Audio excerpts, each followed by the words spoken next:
Bi juma ye a bɛ bɛn mɛ kalo tile tan ani kɔnɔntɔn san 2020 ani saba an balima Joliba TV News jabarani filɛbaw an ka foli ni tanu ni an b'o di aw bɛɛ lajɛlen ma k'a fɔ ɲɛna k'a fɔ aw ka jɛmukan min bɛ sigi juma o juma n'an k'a ma ko jama kodi min ye jamanadenw ye olu bɛ wele ka na an ka nin jɛmukan in kɛnɛ kan walasa u ka se ka kuma jamana kɔnɔna kibaruyaw kan jamanadenw bɛ se ka faamuya sɔrɔ a la cogo min na an tɛ maa bɔ maa la bɛɛ de bɛ wele bɛɛ ka se ka i ka hakilila di o tuma min ye jɛmukan in nin y'a sigilen ye an bɛ foli di bɛɛ lajɛlen ma minnu bɛ k'an filɛ minnu bɛ k'an filɛ bɔlɔlɔ fana sanfɛla la ani minnu bɛ k'an lamɛn arajo Joliba sanfɛ Bamako Segu Sikaso ani Mali fan 14 bɛɛ lajɛlen ayiwa bi jama ko di an bɛna kuma babu min kan bi o dogolen tɛ an y'a ye k'a fɔ bi y'a dɔgɔkun kelen ka bi juma tɛmɛnen na min ye diɲɛ kurukara bɛɛ lajɛlen ka tɔn n'an k'a ma ko ONU ale ka ayiwa bolofara min ɲɛsinnen don hadamadenya hakɛ tɔbɔtɔli ma ale de ye sɛbɛn bɔ Mali kan juma tɛmɛnen na k'a fɔ ko ayiwa min ye Mura dugu min filɛ nin n'a bɛ Moti mara la k'a fɔ ko adamaden maa 500 o de fagara ye jalaki binna Mali armée kan jalaki binna min ye ayiwa dunan wɛrɛw kan n'a fɔra k'a fɔ olu ni Mali ayiwa finitigiw bɛ jɛla a ko la a kuma kɔni cayara kosɛbɛ an ka jamana kɔnɔna la jamana ɲɛmɔgɔw y'u ta fɔ a ko la min ye an ka députés ye olu ta fɔ a ko la hadamadenya hakɛ dɛmɛnitɔ minnu fana bɛ Mali kɔnɔ la i n'a fɔ misalila AMDH n'a ɲɔgɔnnaw olu fana ye nin bataki in kɔn kosɛbɛ ayiwa jamanadenw hakilila ye mun ye an ye wele bila min bɛ tali kɛ maa 3 ma a bɛɛ lajɛlen kɛnɛ sɔrɔ maa fɔlɔ ye Abdramane Jara ale ye politikima ye URD sifinnakaw ka ɲɛmaa don a bɛ kɛnɛ kɔnɔna la Abdramane an b'a fɔ i ni su i nana n ka wele jaabi o diyara n ye. Jalo i yɛrɛ ni su n b'i fo n bɛ n barokɛɲɔgɔnw fo studio kɔnɔ yan n bɛ Joliba TV lajɛbaga bɛɛ lajɛlen fo ka segin ka dugawu kɛ an ka jamana kɔnɔ a bɛ wagati jan bɔ gɛlɛya de talen don ka se jamana ma gɛlɛya in a kɛra sababu ye ka mɔgɔ caman bɔnɛw nin na civil b'o la finitigi b'o la hali dunanw b'o la minnu nana Mali dɛmɛ yarabi u n'an ka fure bɛɛ Ala ka hinɛ u na Ala ka yafa k'u ma.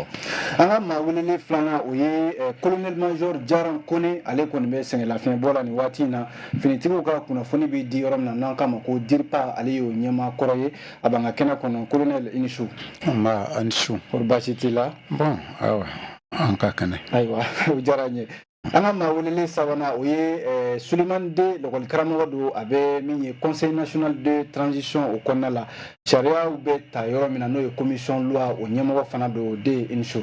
Nba a ni su. Kɔri baasi t'i la. Ala kana basi kan. Ayiwa e nana ka wele jaabi o diyara n ye an b'aw bɛɛ lajɛlen fo dantɛ foli min na babu hakili la maaw ye faamuya sɔrɔ a la an y'a ye k'a fɔ nin dɔgɔkun in kɔnɔna la kuma cayara kosɛbɛ gafe min bɔra Mali jamana kan kɛrɛnkɛrɛnnenya Mura k'a fɔ ko nin y'a san 1 de ye ko fagali kɛra yen nɔ maa 500 u y'a jira k'a fɔ jamanaden gansanw olu de fagara ko Mali armée senyera o ko la san 1 ka o kɔnɔ ka se ka nin gafe in bɔ Abdramane Jara e bɛ nin gafe in i y'a kuma mɛn ayiwa i ye jateminɛ fɔlɔ jumɛn kɛ a kan. Ne ye jateminɛ fɔlɔ min kɛ gafe in kan ne ko n ko ko dɔ bɛ gafe in kɔfɛ min ma sɛbɛn gafe in kɔnɔ ko min ni ŋaniya ɲuman talen tɛ ka ɲɛsin maliyɛnw ma ka ɲɛsin Mali ma ani ka ɲɛsin Mali marabagaw ma parce que n'i ye anw ka jamana lajɛ gɛlɛya caman bɛ an ka jamana kan bi mais o gɛlɛya bɛɛ kɔfɛ gɛlɛya min ka bon n'a bɛɛ min ye priorité ye ne bolo o ye lakanako ye lakanako mɔgɔ fɔlɔ minnu b'o ko ɲɛfɛ o ye anw ka finitigiw ye n'an b'a fɔ a ma k'an ka sɔrdasiw n'a fɔra ko kabi san 2022 marisi kalo tile 27 ka taa tile 31 na anw ka finitigiw ye wulikajɔ dɔ kɛ Jene cercle kɔnɔ Mopti région na Mura dugu la k'a fɔ ko u y'a mɛn k'a fɔ ko banbaganci dɔw bɛ yen ko u taara goni kɛ olu kan o kɔfɛ ni Nations Unies wulila MINUSMA olu yɛrɛ ko k'u nana Mali la anw dɛmɛli de kama olu wulila k'a fɔ ko ko a ko ma kɛ a kɛcogo la et puis gɛlɛya yɛrɛ min sɔrɔla o la n'i ye min bɛna fɔ rapport la sisan n'i y'u ka gafe in kɔnɔna lajɛ i b'a ye k'a fɔ u ko k'an ka finitigiw ye exécution sommaire de kɛ ne tɛ juriste ye n tɛ finitigi ye mais an bɛ dɔɔni mɛn nanzarakan na ni kɛlɛkɛyɔrɔ la ni mɔgɔ dɔ ni tora la min ni man ka to a la par exemple a bɛ fɔ ko bavure de kɛra kaw kɛra Mali kɔnɔ yan yɔrɔ dɔw bɛ yen nɔ an dɛmɛbaga i n'a fɔ Barkan u delila ka taa goni kɛ maliyɛn caman kan k'u faga k'a sɔrɔ u ma fɛn kɛ Nations Unies kelen u ka kuma la u ma exécution fɔ u ko bavure de kɛra mais nin na u ye jalaki ta k'a ɲɛsin anw ka finitigiw ma a wagati la an ka jamana marabagaw ɲininkara autorités ko u bɛ bali olu la nka u bɛna sɛgɛsɛgɛli kɛ u bɛ enquête dayɛlɛ k'a lajɛ k'a ko ɲɛdɔn k'a faamu aw ni autorités bɛnn'o kan san kelen ni kɔ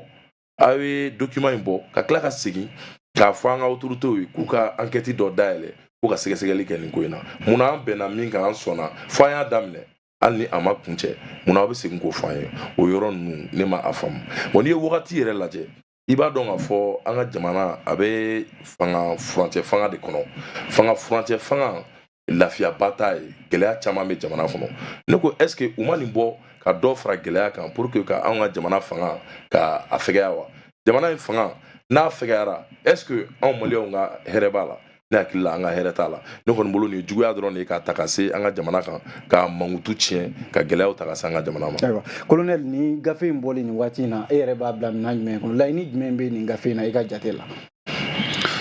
Bon Jalo nin kuma in a ma kan ka caya kosɛbɛ mais pour que maliyɛn k'a faamuya parce que an bɛ ka kuma ni maliyɛnw de ye pour que u k'a faamuya ne bɛ misali damani de ta waati o waati diɲɛ jamana tɔn min b'an fɛ n'a bɛ fɔ ko MINUSMA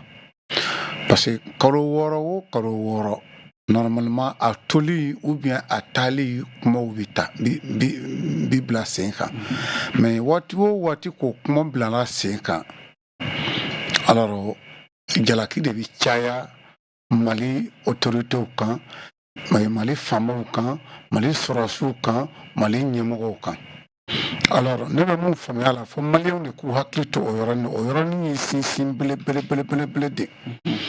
alors a bɛ fɔ tubabukan na ko diversion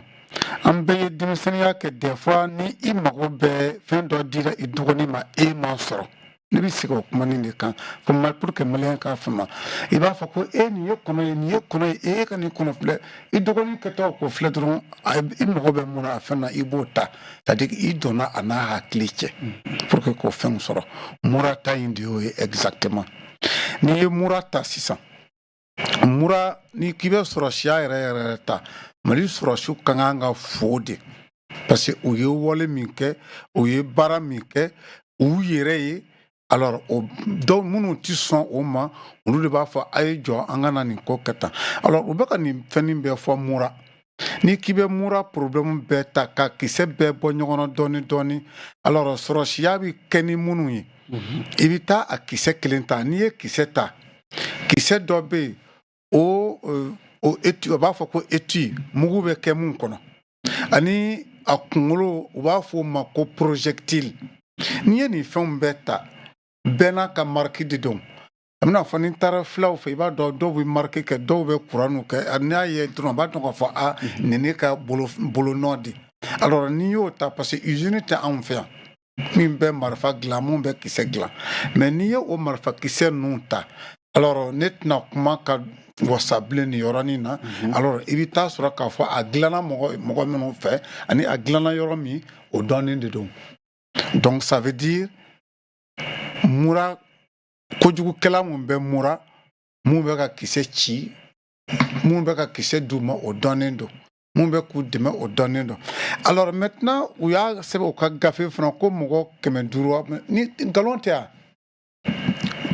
nkalon tɛ journaliste b'a fɔ ko bidonna c'est à dire ka t'i sigi yɔrɔ dɔ la ka fɛn dɔ inventer ka fɛn dɔ fɔ ten pour que ka mɔgɔw don u n'u hakili cɛ ka san kelen kɔnɔ mɔgɔ mun minɛna si vous permettez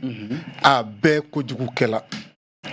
mɔgɔ marifatigiw mɔgɔ mototigiw mɔgɔ ni fɛn dɔ gɔni de jiginn'o kan hali sini n'an ye kojugukɛla n'an ye marifatigi ye an bɛ gɔni jigin o kan pour que u bɛ k'an ka population min tɔɔrɔ pour que o tɔɔrɔ de ka dabila alors mais n'i ye olu ni o dabilala olu toli Mali la jagoya u bɛ taa o jagoya u bɛ taa donc il faut que maliyɛn k'o yɔrɔnin de faamuya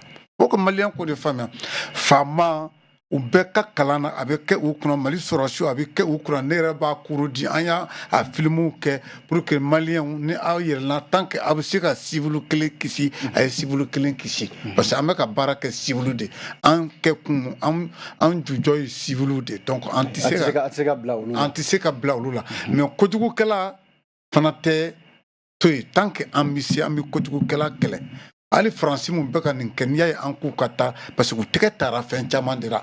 je crois que Jara y'a fɔ u ye Bunti fɔ u ye Minaka secteur fɔ Ntilit a ka ca hali Murayi depuis 2014 an b'a dɔn mun bɛ ka kɛ alors Somadugu fɛn mun bɛ ka kɛ a bɛɛ si dɔnnen de don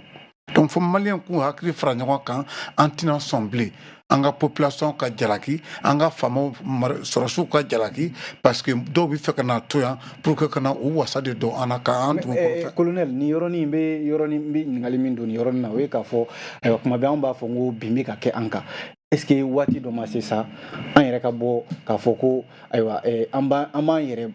ka bɔ binkani bɛ kɛ an kan an k'an yɛrɛ lafasa sa wa sabu rapport in bɔlen a kɛra i n'a fɔ Mali bɛ k'a yɛrɛ jalaki sugu dɔ kɔnɔ walima fɛn bɛ ka kɛ an na kuma bɛɛ a bɔra ka minnu fɔ sisan Menakaw ni Buntiw n'a ɲɔgɔnnaw est-ce que anw ta bɛ se ka kɛ kuma bɛɛ bin bɛ kɛ an kan wa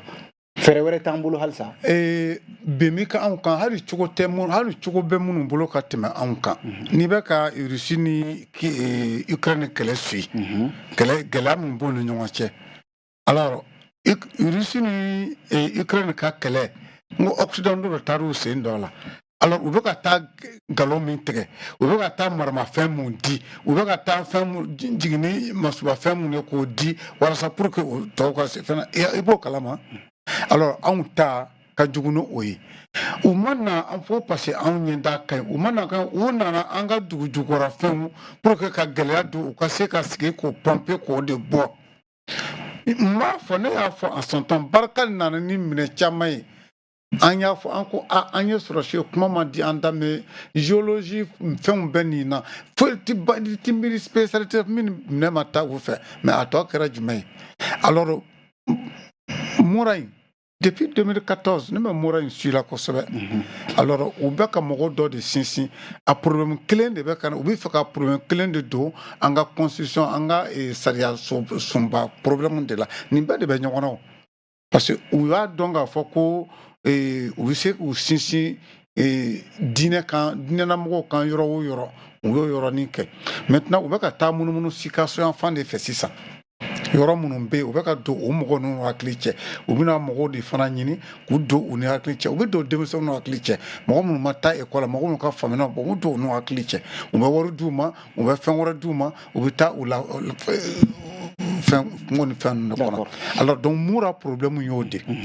kana Mura kɛ problème wɛrɛ foyi de i ye fɛn o fɛn ye o secteur la a bɛɛ y'a fɛn kelen don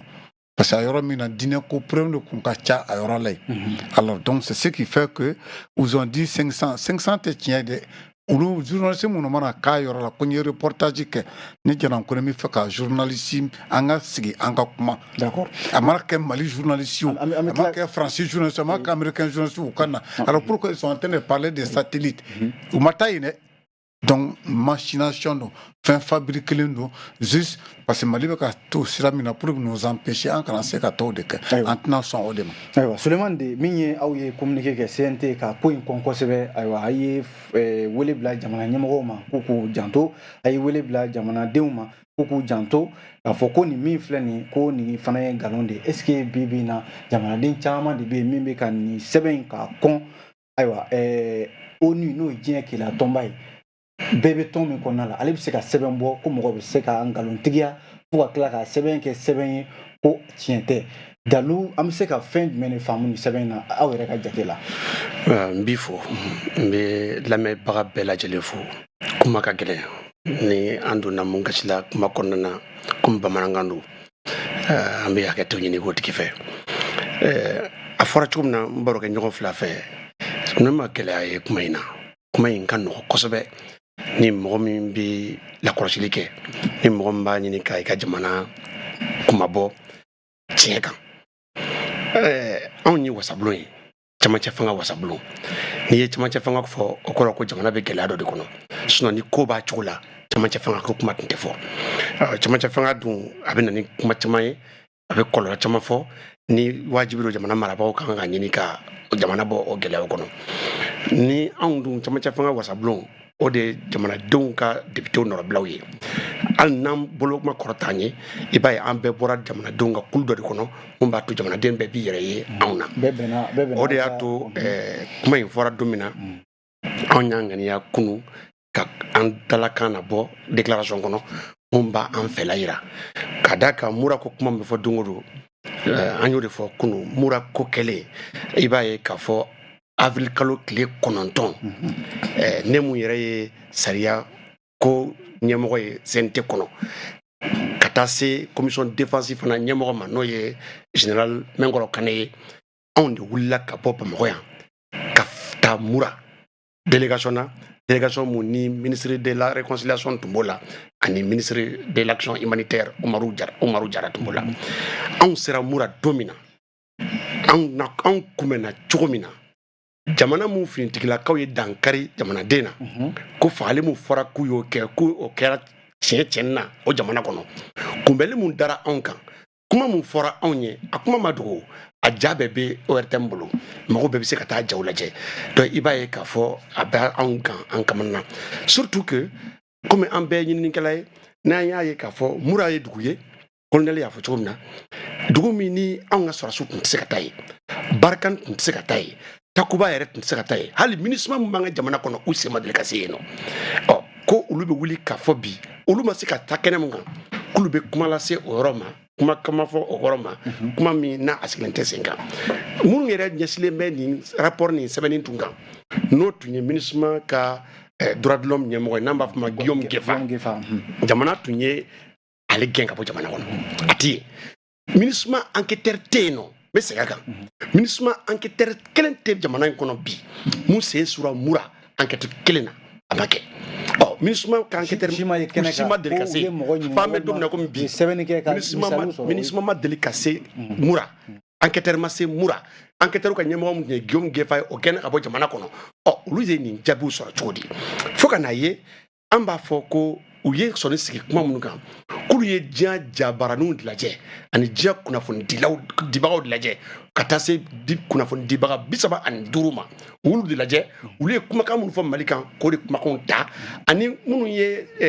sɛbɛnni kɛ bɔlɔlɔ kan n'an b'a fɔ ma ko tuitiw kɛ k'o tuiti 50 ta ko k'a ye k'a fɔ ko anw ka sɔrɔsiw bingali kɛ o jabaranin na i b'a ye jabaranin 2 de ye Mali jabaranin ye o de y'a to an y'a fɔ Joliba TV n'an b'o kɛnɛ mun kan bi o jabaranin fɔra ani ORTM yɛrɛ n'a bɔra o jabaranin 2 la jabaranin 33 o tɛ Mali jabaraninw yɛrɛ ye olu de kumana mura kan u y'u sɔnni sigi olu de ka kumakanw kan ka nin jalaki bin anw ka sɔrɔsiw kan an b'an yɛrɛ ɲininka an kumana bɛ gan o de la k'a fɔ ko colonel yɛrɛ kumana ani directeur yan ko hali u ye données satellitaires min fɔ an ma fɔ ko nkalon n'a tiɲɛ dɛ an k'u ma kun Maliden bɛɛ bɛ se ka taa données in ta u y'a sɛbɛn cogo min na parce que a y'a bila a kunjugu kan a y'a kɛ tan o ye kuma wɛrɛ de ye u kɔni ye données sɛbɛn cogo min na données satellitaires nin sɛbɛn cogo min na bɛɛ bɛ se ka taa données ta i b'a bila Google Map kɔnɔ n'i y'a bila kɔnɔ a bɛ taa n'i ye Congo de a bɛ taa n'i ye Congo yɔrɔ min na u ye ja min u ye ka baara kɛ ni ja min u ye référence minnu di u ye données minnu di k'o ye u ka données ye données satellitaires minnu di maa o maa n'i y'a données ta a données bɛɛ lajɛlen n bɛ segin a kan a données bɛɛ lajɛlen bɛ taa n'i ye Congo République démocratique du Congo dugu kelen de la Tibunga donc bɛɛ bɛ se ka taa sɛgɛsɛgɛ an ye an yɛrɛ pour que kuma kana fɔ ten an y'an ka nɛgɛjuru ta an ye MINUSMA yɛrɛ wele ne yɛrɛ yanni an ka kuma in na se diɲɛ mɔgɔ k'a lamɛn ne yɛrɛ ye n ka nɛgɛjuru ta ni MINUSMA wele kun n k'u ma aw ye document mun bɔ nin ye anw tɛ se k'a faamu cogo si la ka d'a kan kumakanw b'a kɔnɔ a kumakan minnu sigilen tɛ kala kan mais an k'o bɛɛ to yen aw ka données satellitaires nin kɔni an bɛ se k'o kuma kɔni kɛ yala aw ko nin a dun bɛ taa n'a ye Congo de parce que sɛgɛsɛgɛli yɛrɛ ju bɛ o kama ko tiɲɛ don n'i ye données ta a sɛbɛnna cogo min na k'a bɛ taa n'i ye Congo ko mais k'an ka a faamu sɛbɛn cogo in na k'an ka yɛlɛma n ko an bɛ mun yɛlɛma aw de y'a sɛbɛn o yɛlɛmali ko cogo de na donc ka tila k'a fɔ ko ka bɔ mura ko in kɛra don min na komi a ko kun cɛra marsikalo tile 31 mais ko tile 2 kɔfɛ précisément le 2 avril ko mura du 185 ko de bɔra mura ko ka boli o du kɛmɛ ani du 85 ko maa 5000 de b'o duw kɔnɔ k'olu bɛɛ bolila ka bɔ mura or bɛɛ b'a dɔn an y'a fɔ kuma kɔnɔ ko AMDH t'i yɛrɛ ye kuma in kɔnɔna na ka d'a kan AMDH ka antenne bɛ terrain bɛɛ kan u bɛ dugu min na n'o ye Kwakuru ye u bɛ Kwakuru ekɔliso de kɔnɔ ani maa 5000 bɛ se ka don ekɔliso kelen kɔnɔ a b'o fana fɔ an ye donc kuma minnu n balimakɛ y'a fɔ sisan déclaration mun fɔra rapport kɔnɔ tɛ mun na ɲinitɔ don rapport kɔnɔ comme an b'a dɔn i y'a fɔ diɲɛ bɛɛ bɛ selekeba kelen min kɔnɔ n'o ye ONU ye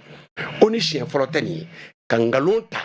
k'a don ba la ka bingali kɛ ka se jamana dɔw ma an ye Iraki ye yan hali n'o ka sɔrɔ ONU ma sɔn an ye Amerikaw binden Iraki kan yan nkalon kan k'a fɔ ko Saddam Hussein ale bɛ maramafɛnjugu dilan na ka tila ka n'a ye bi ko kuma tɛ tiɲɛ ye ka sɔrɔ maa 100,000 ni kɔ olu bɔnn'u ni la an y'u ye u y'o kelen kɛ Syrie yan an y'u ye u y'o de kɛ Libi n'o kɔlɔlɔ bɛ anw kan ka Kadafi bɔnna nin na ma da la k'a fɔ don min na u b'a fɔ Libyɛnw ma ko Kadafi bɛ ka nin kɛ Kadafi bɛ ka nin kɛ ko n'o donni kama ko ka n'a bila bi la n'i ye Libyɛnw ɲininka k'u bɛ waati jumɛn fɛ ma da n'u bɛ bi fɔ donc nin bɛɛ de bɛ ka f'i ye ka kuma kuncɛ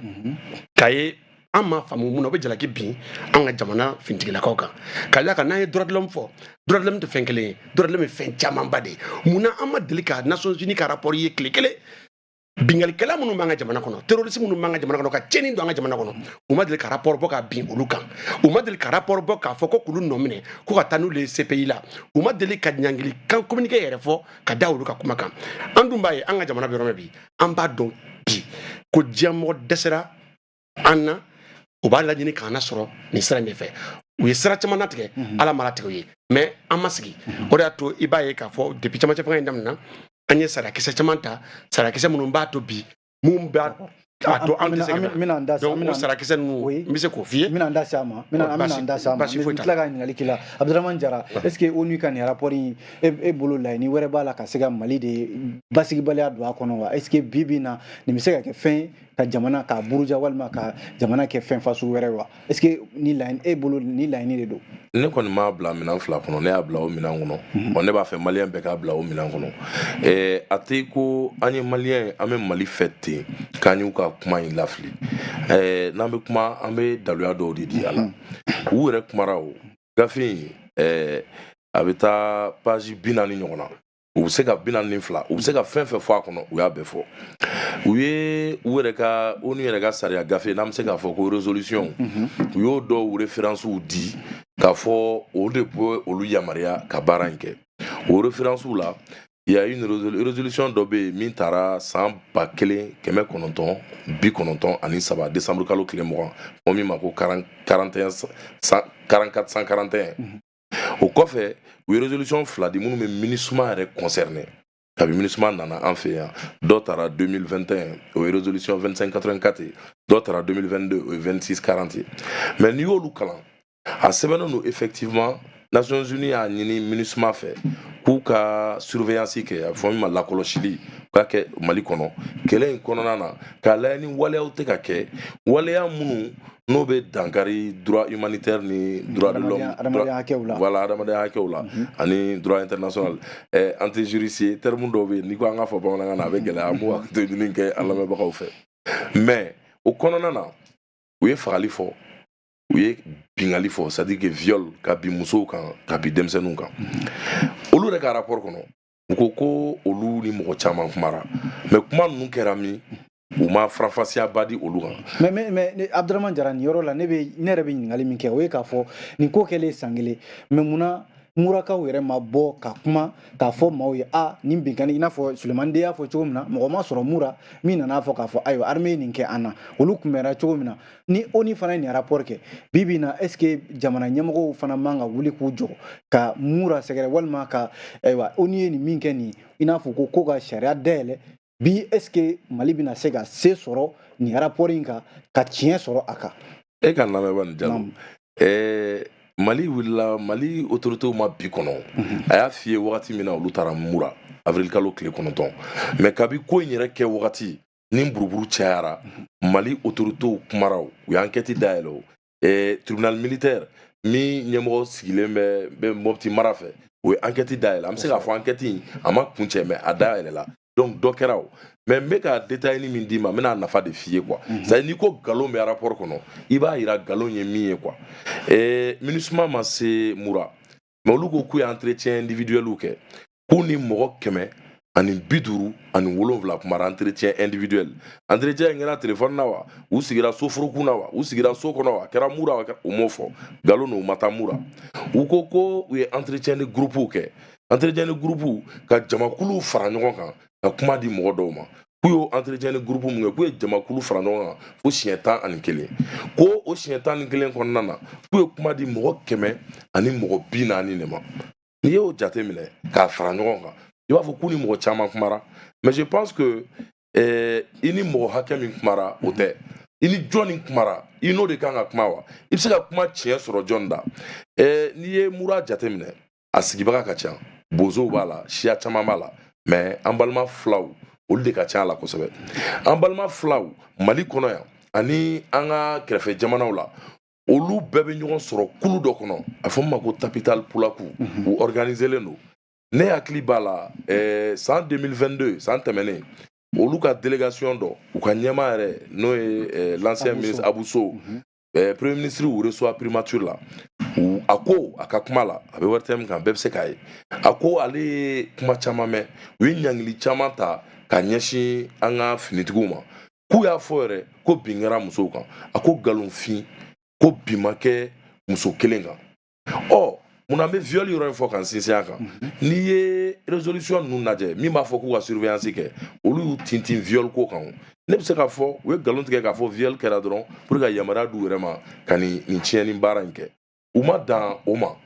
e yɛrɛ ka a jate minɛ an bɛ diɲɛ min kɔnɔ bi enjeux ka ca bɛɛ n'i dɛmɛbaga bɛɛ n'i kɛlɛbaga rapport nin bɔlen a bɔra nin kalo in mɛ kalo tile 12 tɛnɛn min dar'o kan je pense que Amérique ka lasigiden min b'an ka jamana kan n'o ye ambassade des États-Unis ani Canada ani Grande-Bretagne olu bɛɛ ye communiqué kɛ n'i y'u ka laseli ninnu ta k'a lajɛ a bɛ n'a fɔ olu ko an ye nin mɛn sisan an b'a ɲini Mali autoritéw fɛ u ka waleya dɔw ta c'est comme si bɛnbɛnbɛn dɔ labɛnnen don an kama heureusement que jamana dɔw bɛ ka fɛn dɔw faamu i n'a fɔ Burkina Faso olu ka gouvernement ka kuma lasela o ye communiqué dɔ kɛ communiqué min n'u y'a jira k'a fɔ rapport ni janfajugu sirilen don ka ɲɛsin Mali ma olu y'a faamu olu ka dɛmɛ bɛ Mali gouvernement yɔrɔ o nafa ye mun ye ni janfajugu in sera Mali la ni bɛɛ y'i sigi k'a lajɛ n'u tilara Mali la u t'u n'u bolo da u sen kan dɛ o yɔrɔ wɛrɛ ɲini o gɛlɛya min bɛ lakana ko gɛlɛya min bɛ Mali kan bi Mali dɔrɔn tɛ o a bɛ ban saharienne bɛɛ de kɔnɔ Burkina b'a la jamana wɛrɛw bɛ se ka yala hali Rusiw yɛrɛ y'a fɔ conseil de sécurité la o don k'a fɔ rapport in tɛ kala kan ayiwa olu kɔni bɛ Mali dɛmɛ a ko la wa fɛn dɔ fana min bɛ se ka baara gɛlɛya furancɛla fanga non seulement a tɛ kala kan a kɛcogo problème bɛ fɛn in kɛcogo de bolo quoi ka bali k'a bɔ i n'a fɔ doyen y'a fɔ cogo min colonel k'a fɔ chaque fois ni ministre ka mandat n'a fɔra ko sigi bɛna kɛ k'o kuma kɛ gɛlɛya dɔ bɛ se k'a yɛrɛ sɔrɔ anw ka jamana kɔnɔ ne yɛrɛ bolo o tɛ MINUSMA yɛrɛ ka baara gɛlɛya bolo wa bon MINUSMA tɛ a yɛrɛ ka baara la o MINUSMA bɛ ci de la MINUSMA bɛ ONU ka ci de la ONU fana bɛɛ b'a dɔn a fɔra k'a bɛ diɲɛ jamana bɛɛ tɔgɔ la mais dɔw bɛ yen olu de sago bɛ kɛ ONU kɔnɔ o mɔgɔw fɔ o jamanaw fana la o jamana kelen bɛ yen an tɛ fɔ olu ye an tɛ fɔ a ɲɛ kan k'an tɛ fɔ a kɔ kan a ma bɛn u ma a jalen b'u gɔnɔ la kab'o kɛra olu de bɛ yaala la diɲɛ kɔnɔ ko f'u ka se ka ko lase an ka jamana ma ne hakili la hali olu yɛrɛ u bolonɔ bɛ nin ko in a kɔfɛla la c'est pourquoi yanni n ka kuma bila nin yɔrɔ la a ka di n ye k'a fɔ Mali gɛlɛya o gɛlɛya bɛ Mali kan bi fanga ɲinina ko tɛ hakilina ko tɛ Maliyɛnw kan ka fara ɲɔgɔn kan parce que n'i y'a mɛn n bɛ n ka hakilina dɛmɛ n'i y'a mɛn ko n bɛ n ka hakɛ dɛmɛ i bɛ jamana de kɔnɔ an ka jamana a existence o de menacelen don a menacelen don minnu fɛ se b'u ye nin diɲɛ in kɔnɔ ka tɛmɛ an kan pour que an ka se k'an yɛrɛ bɔ a janfajugu kɔnɔ fo an bɛɛ de ka ɲɔgɔn minɛ camancɛ fanga min an b'a kɔnɔ n m'a fɔ k'u bɛ ka ko bɛɛ kɛ ko kɛ ko bɛɛ ka jɛn n'a ye dɛ ne kɔni jɛlen don n'a ye m'u jigiyɔrɔma titi Sulemani da sera a ma a ko n'i y'a mɛn camancɛ fanga gɛlɛya dɔ de bɛ jamana kɔnɔ donc n'i b'a fɛ gɛlɛya ka bɔ jamana kunna an bɛɛ kan ka seko kɛ cɛmancɛ fanga ka se ka kɛ réussite pour que u taatɔ ka na ni fanga ɲuman ye jamana ka lafiya mais o kow bɛ yen an hakilina bɛ se ka fɔ ɲɔgɔn ko minnu na ni janfajugu min talen filɛ ka se Mali ma maliyɛn bɛɛ kan ka fara ɲɔgɔn kan i ko cɛ kelen kulusi jala kelen k'a jira k'a fɔ an y'a faamu wa an tɛ jɛn n'a ye n'an y'o de kɛ jamana wɛrɛw i ko Burkina y'a kɛ cogo min olu fana bɛ se k'a fɔ maliyɛnw filɛ ka nin ko fɛsɛfɛsɛ ka bɔ n'a tiɲɛ ye cogo min tiɲɛ na u bɛ ka bi u kan an b'u dɛmɛ n'o kɛra min b'u kɔnɔ ne t'a dɔn dɛ mais u bɛ segu kɔ dɔɔni. D'accord. Ayiwa colonel Jarankore min ye sɔrɔdasiya yɛrɛ taabolo la ni waleya min kɛlen filɛ nin ayiwa sɔrɔdasiya taabolo la an bɛ se k'a dɔn ayiwa nin bɛ se ka bila mina kɛrɛnkɛrɛnnen jumɛn kɔnɔ est ce que bi ayiwa Mali sɔrɔdasiw u bɛ taabolo min kan est ce que a bɛ ka fɔ k'u bɛ ka sanayɛlɛ kɛ o bɛ ka digi mɔgɔ wɛrɛw la wa ou bien bi Mali sɔrɔdasiw ka taabolo kɛlɛ nasira la ka se ka basigi nati ka bamanciw kɛlɛ o de kɔkaritɔ filɛ wa walima sɔrɔdasiya yɛrɛ mina kɔnɔ an bɛ nin kunnafoni bila mina jumɛn kɔnɔ. Alors ne bɛ jaabi ni ɲininkali dɔw damadamani ye depuis français taara depuis France Barkani taara ne ko gɛlɛya min kun bɛ terrorisme ni bamaciya ni fɛn na dɔ de bɔra la wa dɔ de farala kan ne tɛna jaabi bɛɛ de maliyɛn de b'a jaabi ne ko ka français to yan don o don ni mɔgɔ hakɛ in fagalen bɛ yan ni mɔgɔ hakɛ in fagalen bɛ yan i bɛ k'o mɛn sisan bilen alors ne tɛna o jaabi bɛɛ de b'a jaabi alors o bɛɛ ka jira alors minnu tun bɛ ka an kɛlɛ français dɔ tun bɛ k'u dɛmɛ wa ou bien français yɛrɛ tun bɛ wuli ka na an fɛn ne tɛna jaabi maliyɛn bɛɛ de b'a jaabi alors Mali bɛ ka sanga sɔrɔ faamaw bɛ ka sanga sɔrɔ armée bɛ ka sanga sɔrɔ tiɲɛ de don je crois que monsieur D y'a fɔ an mɛnna an tun tɛ se ka taa mura mais an yɛrɛ sera ka taa yen sisan fo ka taa kɛ kɛlɛ juguya min fɛn ninnu tun bɛ yen minnu tun bɛ moto la ani manamafɛntigi minnu tun bɛ yen ka kɔni jigin u kan je crois que o b'a jira k'a fɔ ko se dɔɔnin de b'an ye mais pourquoi nin bɛɛ bɛ k'a fɛ mon frère Jara a bɛ ka fɛn minnu fɔ parce que u tana ye k'a fɔ ko an y'an bolo bɔ u bolo an y'an tɛgɛ bɔ u bolo ka taa a don mɔgɔ wɛrɛ bolo an ni olu de b'a la mais n'i y'a ye ko se b'an ye c'est parce que ko an ni karisa ni fɛn dɔ dun b'a ye président dun bɛ a bɛ to ka fɛn dɔ fɔ président de la transition bɛ fɛn dɔ fɔ Mali fo an ni min b'i jɛ fo an yɛrɛ ka o décider an k'a fɔ an ni karisa de b'i fɛ k'a jɛ kana fɔ a karisa jɛ ne fɛ jagoya la o de banna bilen o de banna o de tɛ ka diya o ye c'est à dire que o min filɛ nin ye mɔgɔw tɛ k'a faamuya o ye fɛn caman de tilalen de olu la ɲɛ b'a dɔn Faransi tɛ foyi de ye diɲɛ kɔnɔ Faransi ka sanu Faransi ka jama Faransi ka avion Faransi ka fini Faransi ka nin bɛɛ de bɛ bɔ farafinna alors n'u tɛ an fɛ yan bilen u ɲɛ b'o o tilatɔ de la u la o man nɔgɔ dɛ donc u bɛ nkalon tigɛ u bɛ nkalon fin tigɛ comme u b'a dɔn k'a fɔ an ka population an bi télévision de b'an ladɔnniya radio de b'an ladɔnniya ani fɛn min mana fɔ ten dɔrɔn an b'a fɔ a ko télé de y'a fɔ a ko radio y'a fɔ monsieur Jara y'a fɔ a ko radio ko télévision fila dɔrɔn aw ni ORTM sinon a tɔ bɛ yɔrɔ wɛrɛ télévision de olu de bon u bɛ mɔgɔ sara karisa ni taara i bɛ taa nin ɲininkali kɛ karisa la u bɛ taa wari di o fana ma ko taa nin karisa nin bɛɛ ye wari pour que i k'a fɔ a bɛ tan u bɛ wuli n'o fɛn ye k'a fɔ u ma taa o n'u taara pourquoi u taara u t'o o jiriw jaw ta o kɛnɛw jaw ta u y'a kɛ kɔlɔnda mɔgɔ minnu kuma pourquoi u m'o jaw ta nin bɛɛ ye ka sigasanga don Mali autoritéw la nin bɛɛ ye ka Mali sɔrɔsiw bagabaga u bɛ waleya dɔw fɔ a kɔnɔna la u ye siyaw yɛrɛ ta u tɔgɔ ma k'a fɔ ko siya dɔw bɛ yen u y'u dɛmɛ nin na u y'u dɛmɛ nin baara in na u ye su dɔw ta ka taa yen fɛ u ye dingɛ dɔw sen ka dɔw kɛ alors monsieur Diallo ne b'a ɲini e fɛ n b'a ɲini Mali journaliste bɛɛ fɛ o de ye aw fana ka défaut ye an ka défaut n yɛrɛ ye journaliste ye an ka défaut de an ka janto chaque fois que n'u bɛ siya ko fɔ o ye ka mɔgɔw kun kari ɲɔgɔn na de ayi an ye min ye rapport la an bɛ non n y'o de fɔ mais u bɛ siya ko min fɔ c'est pour que mɔgɔw kun kana n'an wulila sisan an kun tɛ se ka taa mura sinon ni Mali sera ka taa an ni olu yɛrɛ ka taa an ka taa murakaw ɲininka murakaw b'a fɔ mɔgɔ si ma violer anw fɛ yan murakaw b'a fɔ u ma bɛn mɔgɔ si kan mɔgɔ si ma faga an fɛ yan jamana ɲɛmɔgɔw kulo la o bɛ se ka journaliste ta ka taa mura ka taa ɲininkali kɛ ka taa enquête kɛ min kun tɛ moto bolila ye min kun tɛ kojugukɛla ye fɛn o fɛn min fagala hali sini n'an y'u sɔrɔ ye mɔgɔ mɔgɔ ni k'i tɛ kojugu wɛrɛ marifa bila moto bila i ka na dugu kɔnɔ i ka kan ni mun ye o ka k'i ye ou bien o ka k'i la moi je crois que an b'o mais est-ce que nin yɔrɔ in fana défaut tɛ autorité la colonel major parce que ni kunnafoni dira nin cogoya la mura ni mɔgɔw taara mura est-ce que a man kan san kelen nin kɔfɛ ka ko min kɛra ni bɛɛ kun sigilen mɛnna parce que an ye kuma dɔw mɛn k'a fɔ yanni rapport in yɛrɛ ka bɔ dɔw ye lasɔmini kɛ an ka jamana ɲɛmɔgɔw lasɔmi k'a fɔ min bɛ aw nɔfɛ a t'a dɔn ni jamana ɲɛmɔgɔw sɔmina o la u tɛ kunnafonidilaw ta mun na ka taa mura ka taa ko ɲɛɲini ka mɔgɔw ɲininka ayiwa anw bɛ sulaminɛ bɛ fɛn dɔ la a bɛna kɛ ayiwa kunnafonidila an b'u ta u bɛ taa a taasiw kɔrɔ ouais mais a ko kɛlen ɲɛmara kunnafonidila yɔrɔ min tɛ an kun ma sigi yɔrɔ min na a bɛ fɔ ko yɔrɔ min sous contrôle kɛlɛko ma nɔgɔ de dɛ ni jugu bɛ yɔrɔ min na n'i taara jugu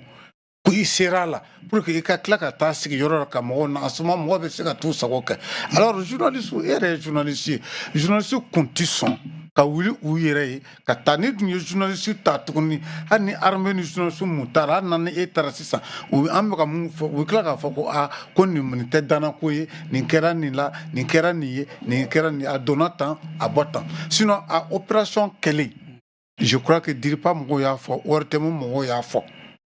u y'a fɔ nin kɛra mura bi a résultat ye nin ye nin mɔgɔ hakɛ in sɔrɔla u kun bɛ nin ko in na nin moto hakɛ in de jɛnina nin moto hakɛ in minɛna nin mɔgɔ hakɛ in fagala nin mɔgɔ hakɛ in minɛna moi je crois que mɔgɔ minnu minɛna ani mɔgɔ minnu sara c'est identifiable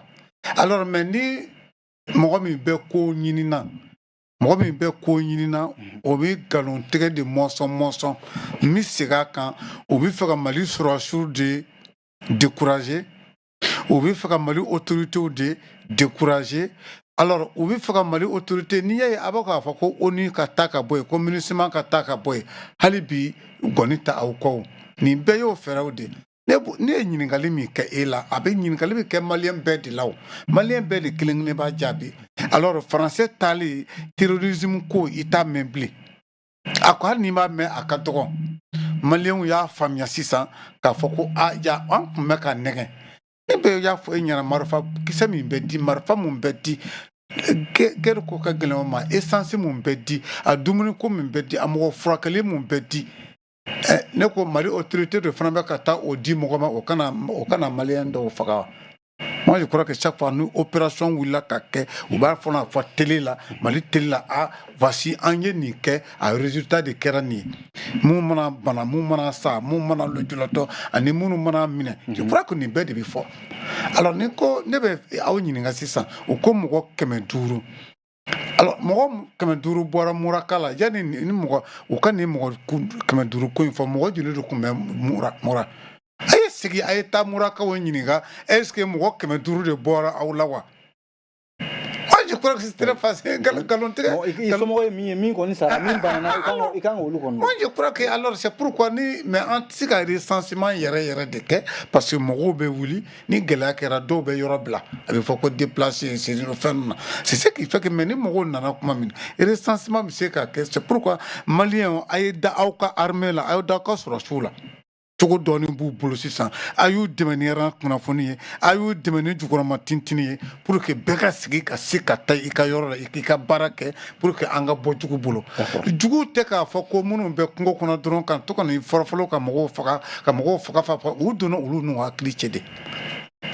olu dɔrɔn tɛ jugu ye o ye jugu yɛrɛ minnu bɛ ka taa u bila ko la minnu bɛ ka taa fɛn ɲini k'a d'u ma u kana u mɔgɔ ɲɔgɔn faga o de ye jugu fo k'an ka bɔ o yɛrɛ de la a tɛ se ka ban tant que étranger de b'an fɛ yan a tɛ ban cogo si tant que étranger b'an fɛ yan mun de la an ko an ɲɛ da ka ɲi wa et puis u bɛ viol ko fɔ aw journalistes si vous êtes des journalistes d'investigation a ka kan k'a lajɛ furu mun sara ka u sababu ye den min wolola ka kɛ u sababu ye mɔgɔ minnu fara ka kɛ u sababu ye wari kɔni b'u bolo mais moi je crois que diɲɛ fɛn bɛɛ tɛ wari ko de ye ni wari b'i bolo ni tɛ se k'a dun yɛrɛ je crois que wari nafa tɛ yen alors donc mura ko in mura bɛɛ ka faransi ani MINUSMA ka certificat de décès u ka saya gafe de sɛbɛn mura bɛ k'o de sɛbɛn o ɲɛ b'o de la o siranin de la donc yanni u k'a fɔ k'u tilara pewu bɛɛ nkalon bɛɛ de tigɛ fɔlɔ ayiwa yanni bɛɛ nkalon bɛɛ de tigɛ fɔlɔ d'accord an y'o faamuya ayiwa Sulemani de e kun ye kuma bila yɔrɔ min e kun y'a fɔ k'a fɔ CNT aw bɛna wuli ka jɔ dɔ kɛ nin ko in na sariya ko dɔw bɛ aw bolo nin ko la wa est ce que nin b'a jira k'a fɔ MINUSMA sini bɛ ɲɛ a bolo wa parce que ni nin kuma fɔra a bɛ se ka fɔ i n'a fɔ colonel Diaran ko ne y'a fɔ cogo min na k'a fɔ ko ayiwa ni dunanw bɛ Mali kɔnɔ yan a tɛ se ka basigi nati. Bon ne bɛ ka segin o de kan ko bɛɛ ni jɔyɔrɔ don jamana jɔ la jamanaden bɛɛ dama ka kan jamana lapasali la jamanaden bɛɛ fana kan ka wuli k'i cɛsiri o ko in de la o de to n y'a fɔ n ko ka camancɛ fanga in sɔrɔ nkalon sira kan a man nɔgɔ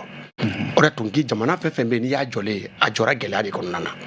nin gɛlɛya minnu b'an kan an m'an sigi ka bi makɔnɔ ka kɔn baara dɔw kɛli ɲɛ i y'a ye k'a fɔ o de tun y'a fɔ n ko a bɛ waati bɔ bi jamana camancɛ fanga y'a laɲini ka sariya sun dɔw sigi sen kan sariya sun minnu bɛ se ka jamana in dɛmɛ basigi kɔnɔna na ka jamana in dɛmɛ ka bɔ nin gɛlɛya kɔnɔ o sariya sun na a ma mɛn kosɛbɛ aw bɛɛ bɔra kalama k'a fɔ ko droit de l'homme ko kuma min filɛ nin ye Mali depuis an y'an ka yɛrɛma hɔrɔnya ta dumuni ka na bila bi la direction nationale des droits de l'homme tun tɛ anw bolo a laɲinina k'o sigi sen kan o direction nationale des droits de l'homme o créera bi mun b'a to yanni diɲɛ mɔgɔ k'a fɔ k'a b'i da don an ka droit de l'homme ko la o direction nationale b'i da a ye baara daminɛ a baara daminɛ n tɛ se k'a fɔ n'a ye baara daminɛ a bɛ baara daminɛ mais a sigira a tɛ tɛmɛ kalo kelen kan sariya kɔni taara sariya ta k'a kɔrɔya k'a sigi an ka jamana kɔnɔ direction nationale des droits de l'homme mun b'a to bi a bɛ se k'a ka rapport bɔ waati bɛɛ droit de l'homme ko k'an ka jamana kɔnɔ depuis nin ko in daminɛ don min na ka na bila an y'a ye k'a fɔ n'i taara commune 6 la pôle judiciaire spécialisé bɛ yen de minnu ka ɲɛsilen don bingali wale kɛbaaw olu ka kɛlɛli ma donc o pôle judiciaire spécialisé a ma mɛn aw bɔra kalama k'a fɔ ko an ye sariya ta mun b'a to minnu b'o baara la u ka baara ka dan o dɔrɔn ma u kana kɛ bilen sariya baarakɛlaw ye sariya baarakɛla minnu bɛ don o don ko mun bɛ e ni ne ni ɲɔgɔn cɛ o kiiri tigɛ ani bingali kɛwale kɛbaga ninnu fana ka kiiri tigɛ an b'a fɔ k'u séparer ka bɔ juridiction des droits communs k'u bɔ o kɔnɔ k'u ɲɛsin nin baara kelen dɔrɔn ma an b'a ye fana k'a fɔ i b'a ye n'i ye nin gafe in ta ni rapport min n'an bɛ ka kuma kɛ nin bi u ko terroriste maa 37 de fagara maa 500 in na maa 37 de b'a la n'o ye terroriste ye olu y'o dɔn cogo di u y'a dɔn cogo di ko maa 37 ye terroriste ye maa 500 in kɔnɔna na aw ma se kɛnɛ min kɔnɔna na o de to an b'a fɔ fɛɛrɛ bɛɛ tigɛlen don mun bɛ se k'a to i ka anw ka jamana marabagaw mangoya an facɛ y'a fɔ sisan ko caman b'a jukɔrɔ jara fana y'a fɔ ko mun ni n'an m'an kɔlɔsi an bɛ k'an yɛrɛ ma kala ye ne bi misali 2 ta mun bɛ sen na bi camancɛ fanga bɛ ka taa a kuncɛyɔrɔ la a bɛ kuncɛ ni kalataw de ye kuma caman bɛ nin kalata in jukɔrɔ yala jamana marabaga minnu m'an kunna bɛ kɛ sini cɛbɔ ye wa o tɛ kɛ cɛbɔ ye ni cɛbɔ ko b'u kɔnɔ an ka mangoya ta k'a lase u ma kabini sisan diɲɛmɔgɔ ye jamanadenw yɛrɛ ye baara kun dɔ filɛ nin ye baara kun wɛrɛ bɛ yen mun b'a to a fɔra yɛrɛ kuma in kɔnɔ ko ni jamana marabaga minnu m'an kunna bi n'an ma se u la k'a to parce que u bɛ jamana mara la n'u y'a bila don min na an bɛ se ka dankari la sira jumɛn fɛ o de to rapport in yɛrɛ kɔnɔ u bɛ CPI ko kuma fɔ mun b'a to sini ma ni u bɔra nin fanga in na don o don minɛ ka ku la ka taa n'u ye o kiiri bundanko kan a ma kɛ ten gansan komi an bɛɛ b'a fɔ ko an kɔkɔrɔ dɔnbaga ye bi Russie ye c'est un calcul savamment préparé u ye Poutine mun yɛrɛ ye Russie la jamana ɲɛmɔgɔ ye u y'a fɔ k'u bɛ ɲangini ta k'o sɛgɛrɛ ka nɔminɛ ta k'o sɛgɛrɛ o CPI kelen in na ko in bɛɛ bɛ ɲɔgɔn kɔnɔ n bɛ segin a kan ka mangoya lase an ka jamana marabagaw ma ni sini n'u k'u bɛ kɛ cɛbɔ ye ka mangoya lase u ma u ni minnu bɛ bolo bɛ ɲɔgɔn bolo ni olu bɛ k'u se u danna bi ka mangoya lase o bɛɛ ma o b'a to i b'a ye k'a fɔ bi an ka an janto an yɛrɛ la politiki kɛlɛ bɛ yen jamana marabaga ko kɛlɛ bɛ yen jamana politiki kɛlɛ bɛ yen nka an ka hakili to Sudan na u ye politiki mɔgɔw su bi k'u bila ɲɔgɔn na Sudan minnu b'a to u ka taa fanga ɲini na sara modèle bɛɛ fɛ a labanna mun na bi an b'a kalama minnu bɛ ɲɔgɔn na Sudan politiki mɔgɔ minnu kɛra a tasuma mɛnɛbaga ye o politiki mɔgɔw bɛ min o si tɛ Sudan bilen olu tɔgɔ yɛrɛ tɛ fɔ bilen sɔrɔsi yɛrɛ dama de bɛ ɲɔgɔn na donc an b'a to an ka jamana bɛ dako mun na bi an ma fɔ ko politique kɛlɛ kana kɛ jamana in kɔnɔ nka ni diɲɛ maa bi ɲɔgɔn na maa 10 maa 20 ni y'anw bɛɛ fara ɲɔgɔn kan Mali kɔnɔ minnu bɛ kɛlɛ kɛ Mali ko la don o don an tɛ tɛmɛ maa 1000 kan i bɛ taa sɔrɔ minnu bɛ si don o don ni Mali hami ye minnu bɛ sɛbɛnni kɛ don o don Mali hami na o waati kelen na maa ba caman de bɛ yen minnu b'a ɲini cogo di an bɛ se ka Mali k'a don an sagona da fɛ u ye mun kɛ nin ye ka a tasara bɔ u la o de y'a to i b'a ye ko an man kan tɛ ka sigi tiɲɛ don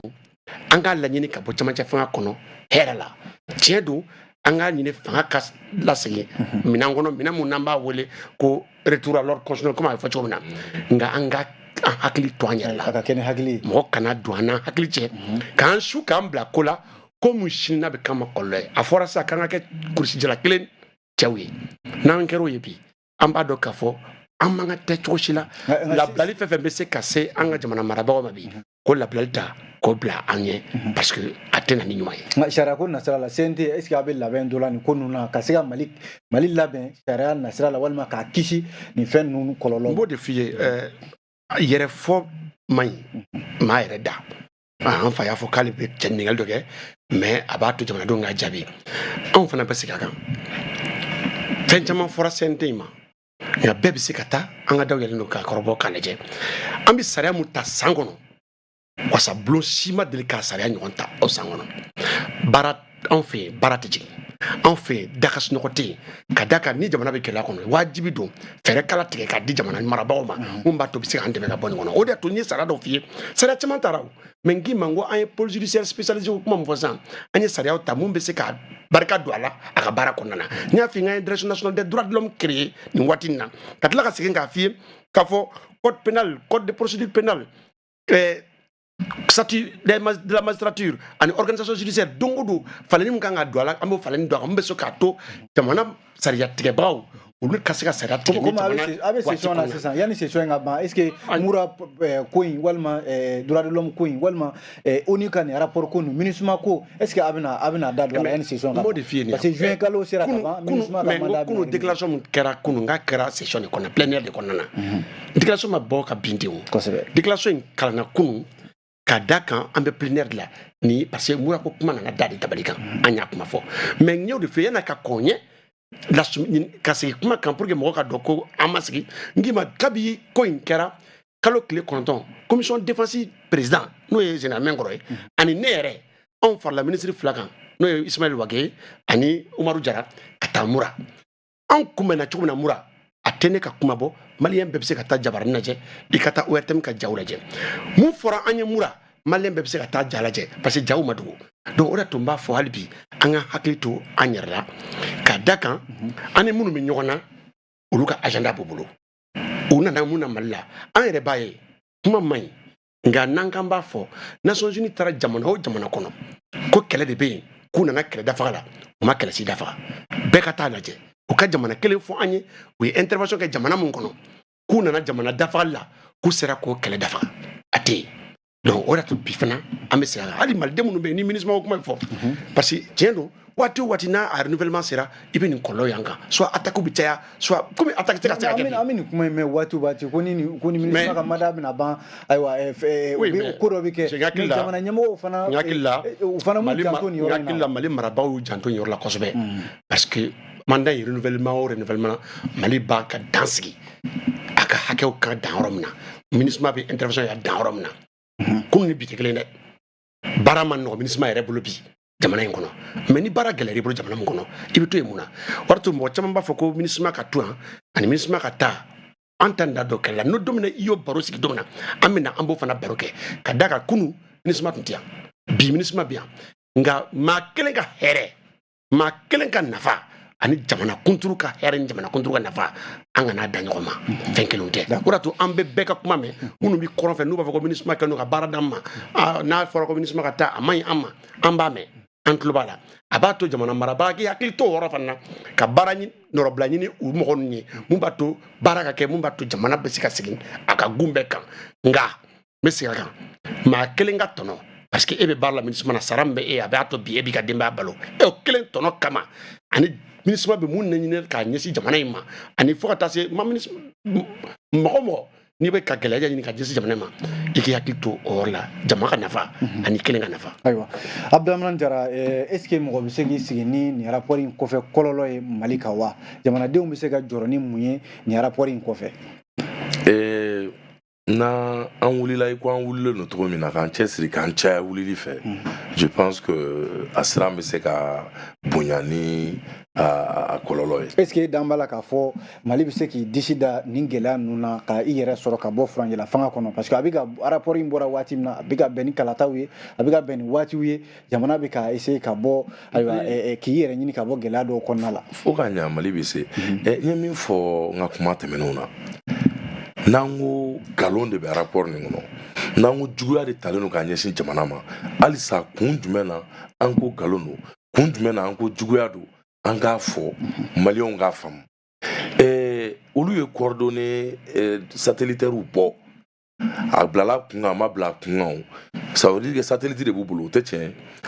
fagali in kɛra waati min munna u m'a filmer en direct o jaw bɛ min u t'o jaw yira an na mɔgɔ 500 a ka ca dɛ mɔgɔ 500 su o dogoli ma nɔgɔn dɛ u t'o o yɔrɔ fɔ an ye u t'o fana coordonnées satellitaires di an ka taa sen an ka taa lajɛ c'est à dire que mɔgɔw k'u hakili kɛ kelen ye ne bɛ min fɔ Mali a tɛ se k'a yɛrɛ isoler k'a sen bɔ diɲɛ mɔgɔ bolo o de kosɔn k'a fɔ ko ka karisa gɛn karisa ka taa ne ka kumaw la i t'a mɛn mais n'i sɔmina mɔgɔ la an ka maakɔrɔw b'a fɔ ko n'i ye mɔgɔ dɔn ni aw kɛlɛla c'est que e de jo t'a la o kɔrɔ ye mun ye n'i ye mɔgɔ dɔn e kan ka taabolo sɔrɔ taabolo min bɛ aw kisi kɛlɛ ma e k'i ka hakɛw défend i ye Sulemani den ɲininka sisan ko yala u ye sariya dɔw ta pour que Mali kisi ni ɲɔgɔn ma u ma sariya dɔw ta dɛ u ye sariya caman de ta jamana sariya sunba in a projet kura in caman bɛ k'i da don a la a man ka kɛ sisan i bɛ ka tile la a fɔra k'a kana kɛ aw ko a kana kɛ aw ko k'a kɛ sisan je pense que mɔgɔ caman bɛ ka dusu bila hakili ɲɛ kun minnu fɔra sariya kun minnu fɔlen don sariya sunba in kɛli la ka kɔn nin wagati in yɛrɛ ɲɛ camancɛ fanga in ɲɛ o man gɛlɛn i kana kɛ juriste ye i kana kɛ expert ye Mali kaba ye démocratie sɔrɔ sariya sunba dɔ de kɛra camancɛ fanga dɔ la pour que élection ka kɛ o élection waati ni sisan cɛ président 3 de élula Mali kunna o kelen kelen bɛɛ y'a essayer k'a bolo don sɛbɛn in na kun dɔw de y'a to a ma se ka ɲa o kun ye jumɛn ye le timing u ye wagati minnu choisi ka maga la danaya fana tun tɛ yen k'a fɔ est ce que yɔrɔ min bɛ kalata kow ɲɛfɔ est ce que u tɛna ko dɔ ta ka ɲɛsin u yɛrɛ ma pour que ka mɛn fanga la bref ko dɔw de y'o bali mais bi bi in na yanni ni projet sariya sunba kura in ka bɔ fɛn dɔ kɛra a bɛ fɔ min ma ko assise nationale de la refondation o fɔra lajɛ caman fɔ mais o lajɛ bɛɛ kɛra fanga dɔw de kɔnɔ dɔ dara dɔ la dɔ ma da dɔ la mais camancɛ fanga furancɛ fanga in ni welela Mali kungo la min y'i wele ka n'o ɲɛda lajɛ a y'i wele cogo min na ka n'o lajɛ a y'i wele Mali min kungo la hakilina min b'i la Mali ko la taa o di o assise nin na laɲini kɛra ko ka sariya sunba kura kɛ o sariya sunba kura min n'a référendum kan ka kɛ o sigi sen 34 article 34 mun b'a kɔnɔ 34e article 34 ko fɛn saba le respect de la souveraineté du Mali le respect des choix souverains du peuple malien et le respect des intérêts du peuple malien o kɔrɔ ye mun ye ko hali Mali camancɛ fanga min filɛ nin ye u ma deli k'a fɔ don kelen da kelen k'u ma jɛ ni Mali ka jɛ mɔgɔ dɔ fɛ jamana dɔ fɛ u jɛra n'a ye k'an ni jamana bɛɛ bɛ se ka jɛ mais an bɛ jɛ nin kumakan saba in de kan Mali ka souveraineté o bɛ bonya Mali peuple ka décision souverain bɛɛ bonya o kɔrɔ ye jumɛn ye Mali peuple bɛna a ka danaya da mɔgɔ minnu kan k'u bila jɔyɔrɔ minnu na n'u ye décision min ta c'est que Mali peuple de y'o ta o ka bonya wa ni ko o ko bɛ kɛ Mali kun kan kɛra diɲɛ jamana o jamana ye anw fana b'an jija de a ka kɛ malidenw ni dungo sira fɛ o kɛra o donc ça veut dire quoi ça veut dire que an bɛ sigi u bɛ nkalon min tigɛ an b'u ka nkalon de jɔ u la anw t'a fɔ ko taa ni tagali diyara u ye u yɛrɛ bɛ taa maintenant an bɛ min fɔ ka da o kan dɔw y'u ka minɛnw cɛ kunun yɛrɛ i tɛ kɛlɛcɛ olu taara ka ban olu ko ko olu sagoya tɛ yan bilen o bɛɛ ye juguya forme dɔ de sinon e bɛ se ka faamu cogo di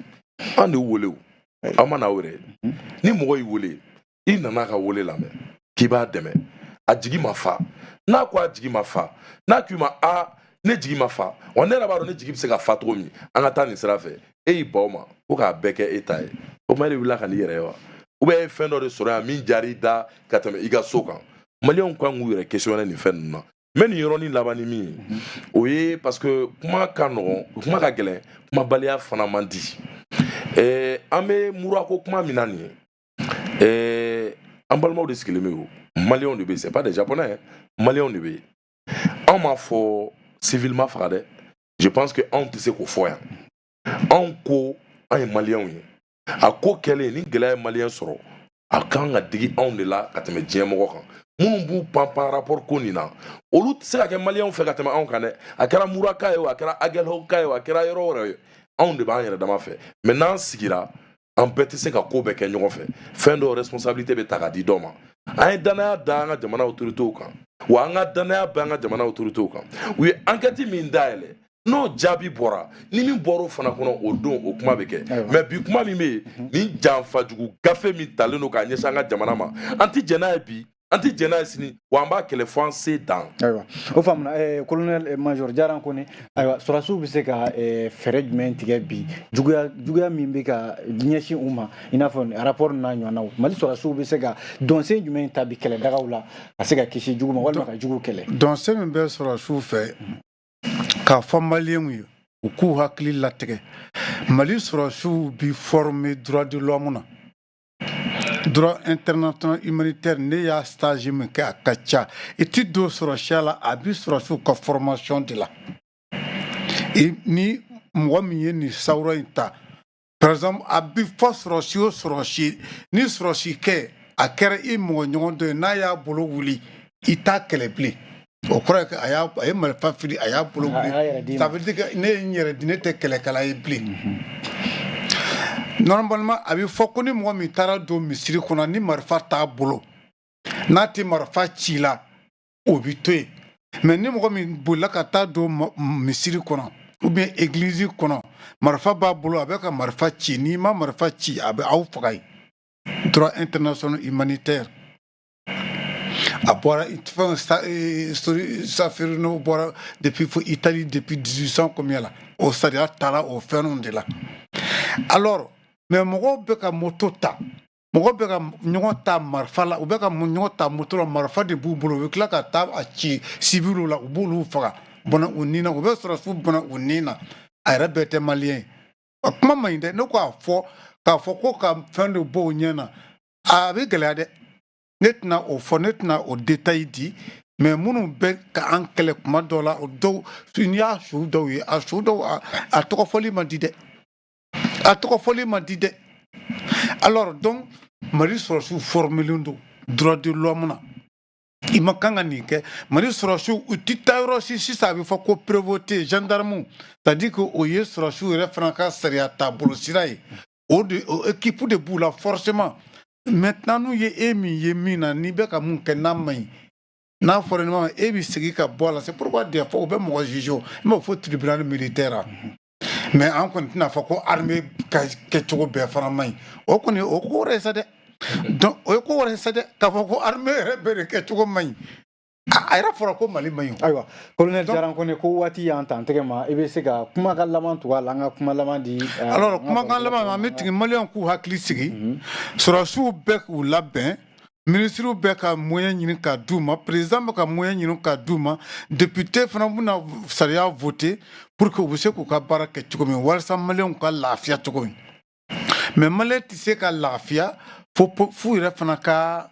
sɔrɔsiw dɛmɛ ni kunnafoni di ye f'u ka sɔrɔsiw dɛmɛ fɛnɛ n'u ye sɔrɔsiw yɛrɛ fana ye kojugu na minnu ma ɲi u ka da sɔrɔsiw la voilà u ka da u la u fana sɔrɔsiw yɛrɛ fana ye u ka taa fɔ ɲɔgɔn aw fana bɛ nin na nin ye an hakili la nin fana ni o fana ma ɲi o ko bɛ corriger joona sinon a ma fɔ gɛlɛya mana kɛ cogo o cogo jagoya ko dɔ bɛ kɛ k'a sɔrɔ sigi ma k'a ye mais o ye balalanko ye o bɛ fɔ ko accident o ye kasara de sinon maliyɛn sɔrɔsiw an ka ɲi sisan u bɛ former tubabu minnu bɛ k'a fɔ u formera cogo o cogo an formera ten u formera cogo o cogo an formera ten mais an kɔni fana tɛ ka taa moyen wɛrɛ di maliyɛn na pour que ka maliyɛn bila ɲɔgɔn na ka maliyɛn faga f'o de ka dabila de olu de bɛ ka maliyɛn bila ɲɔgɔn na ka don maliyɛn hakili la fo maliyɛn k'a faamuya o de man ɲi an ti fɛ o de ka kɛ bilen cogo min b'an bolo u ti fɛ o cogo de ka b'an bolo mun bɛ ka na an dɛmɛ nin ye an y'an bolo bɔ olu bolo u ti fɛ o de ka kɛ fɔ maliyɛn ka nin de fɛ ma nkalonfin ye mura ye bi nkalonfin ye mura ye kunu nkalonfin ye mura ye sini maliyɛnw ka da la. Sulemani de rapport in kɔfɛ jamana bɛ se ka i sigi ni mun ye k'i labɛn ni mun ye ka se ka gɛlɛya ninnu kunbɛn seconde damadɔ. Oui, an b'a ɲini jamanaden bɛɛ fɛ i k'u hakili sigi u ka da jamana marabagaw la u ka kɛ jɔlenw ye minnu b'a to jamana in kɔnɔ mɔgɔ kana don an n'an hakiliw ni ɲɔgɔn cɛ. O de to n y'a fɔ n ko baara caman kɛra conseil national de transition fɛ sariya ko bɔnnaku kan. O de to n y'a f'i yan n ko an ye statut militaire ni an magara la mun b'a to sɔrɔsikɛ bɛ se k'a ka lakana baara kɛ ka se a dan na cogo min na. Militarisation de la police et de la protection civile bɛɛ bɔra o kalama ka sapeur pompiers ni policiers kɛ militaires ye o baara kɛra yan. An ye direction nationale des droits de l'homme mun f'i ye an y'a f'i ye n ko o sigira sen kan. Pôle judiciaire spécialisé n'o bɛ commune 6 la an y'a f'i ye n ko baara kɛra mun bɛ se ka to bɛ se ka baara kɛ ka caya jama.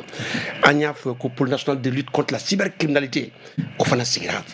sen kan fo ka taa se code pénal code de procédure pénale